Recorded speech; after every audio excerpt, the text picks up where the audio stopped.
नमस्कार, जय हिंद दोस्तों, स्वागत है आपका। तो बात की जाए अर्थशास्त्र के नोबेल पुरस्कार की। अर्थशास्त्र का नोबेल पुरस्कार 2024 की जिसकी घोषणा हो चुकी है। तो बात की जाए सबसे पहले जब अर्थशास्त्र के नोबेल पुरस्कारों की बात करते हैं तो अर्थशास्त्र के नोबेल पुरस्कार जिसे 1968 में प्रारंभ किया गया था और ये नोबेल पुरस्कार जो है ये बैंक ऑफ स्वीडन पुरस्कार के नाम से जाना जाता था। बैंक ऑफ स्वीडन पुरस्कार के नाम से इसे जाना जाता था और जिसे अब अर्थशास्त्र का नोबेल पुरस्कार की बात की गई है, इसके नाम से जाना जाता है।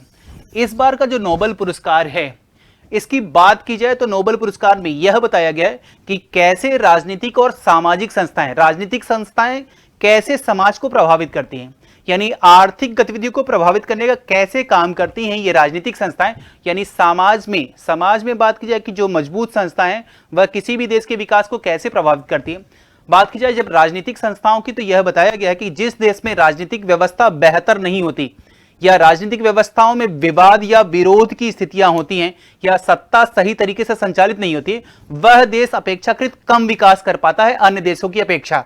यानी सीधी सीधी बात की गई है कि राजनीतिक संस्थाएं मजबूत होने पर ही किसी देश का सही तरीके से विकास संभव हो सकता है। बात की गई कि यहां पर 3 लोगों की बात की गई है। इस बार जो बात की गई है डैरन एकुमेग्लू की, साथ ही साथ साइमन जॉनसन और जेम्स रॉबिन्सन की। ये 3 लोग हैं जिन्हें इस बार का नोबेल पुरस्कार दिया गया। इन्होंने ही बताया है कि राजनीतिक संस्थाएं किसी देश के आर्थिक विकास में किस तरह से बात करते हैं। 2 लोग जो है मैसाचुसेट्स यूनिवर्सिटी से हैं और एक शिकागो यूनिवर्सिटी से संबंधित है।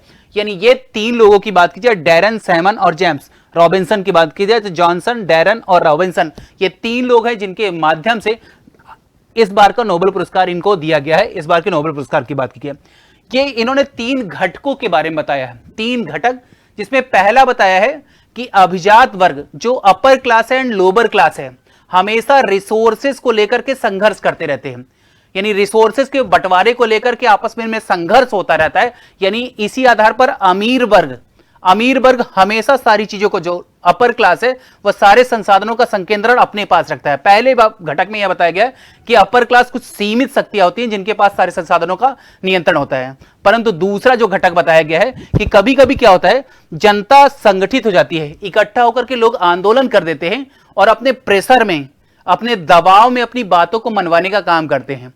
यानी ऐसा नहीं कहा जा सकता कि पहली घटक जो बात की गई कि केवल पावर ही सारी कुछ चीजें, जो कुछ लोग हैं वही लोग निर्णय लेते हैं।